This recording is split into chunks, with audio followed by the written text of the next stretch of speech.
man, there's definitely more like mosquitoes and stuff out in the air. I think I have so much like bites and stuff just on my arm. Makes you wonder if you go out, you should just spray yourself with those anti-mosquito propellants or whatever. What was crazy happening in the world today? I guess this one was kind of interesting. It dealt with that video that happened a while ago where there was a person who threw a chair off, I guess, from the edge of her condo, apartment or whatever. And yeah, I guess they did it for fun or for attention.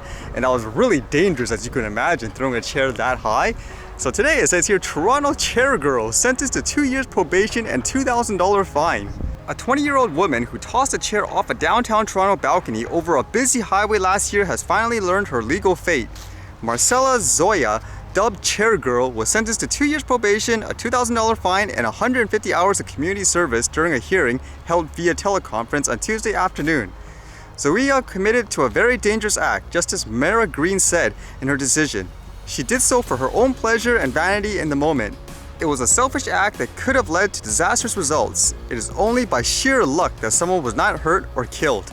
From what I gather, some people were saying she should get even more harsh of a punishment, but I believe from what I gather in this ruling, they were saying it was a first-time offense, so you shouldn't be as harsh. If she does it again, then you would be harsher. And with all this pandemic and stuff, it makes you wonder where in certain areas if schools are actually going to resume, like in September, at least going inside, or will everything be online based? So with that in mind, it's kind of interesting reading this, I guess, about teaching kids drones. It says here, drones flying high at Pisco. Pisco Education introduces middle school curriculum and arena for drones. The increasing popularity and utility of drones has led to interest in both inside and outside the classroom. Proper training in drones and drone safety can prepare students for a multitude of careers, such as drone pilots, software developers, construction inspectors, and more. Schools can now provide these connections with the newly developed drone curriculum arena and materials from Pisco Education. And they show you what this drone arena looks like. It looks like it's just a cage, like what people would use, I guess, like in conventions, whereas they use nettings, I guess, most of the times.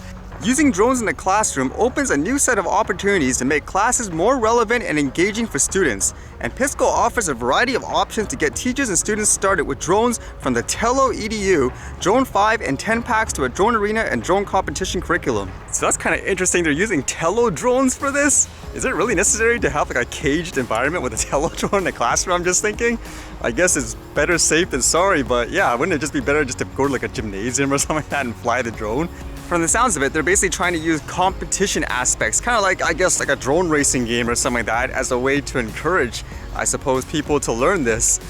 Would you actually be racing like this drone inside the cage, for example, with various, I guess, obstacles?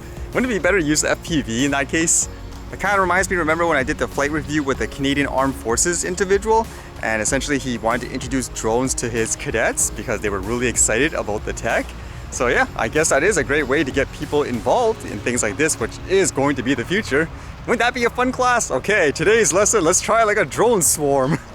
Although a classroom environment, I think it might be better to learn actually how to build stuff, like what people do traditionally with things like those FPV racers and stuff like that. I think that's more useful in a school environment. There's more opportunities, I guess, to screw up and be okay. I took electronics when I was in school. Basically, the most I did was things like what, make your own little LED light and stuff like that.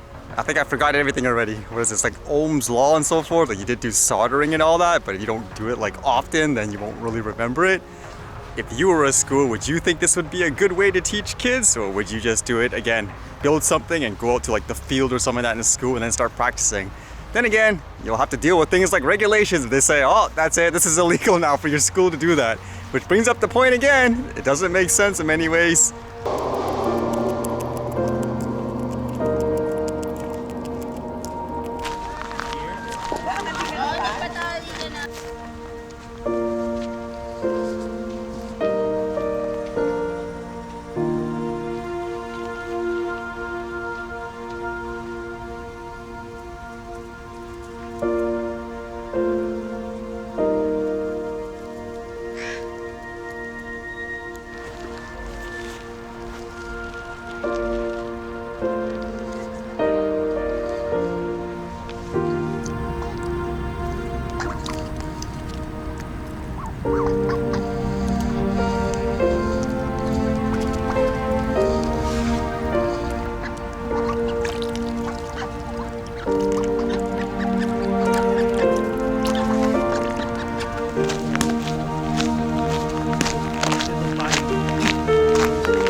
Alright, see you guys later.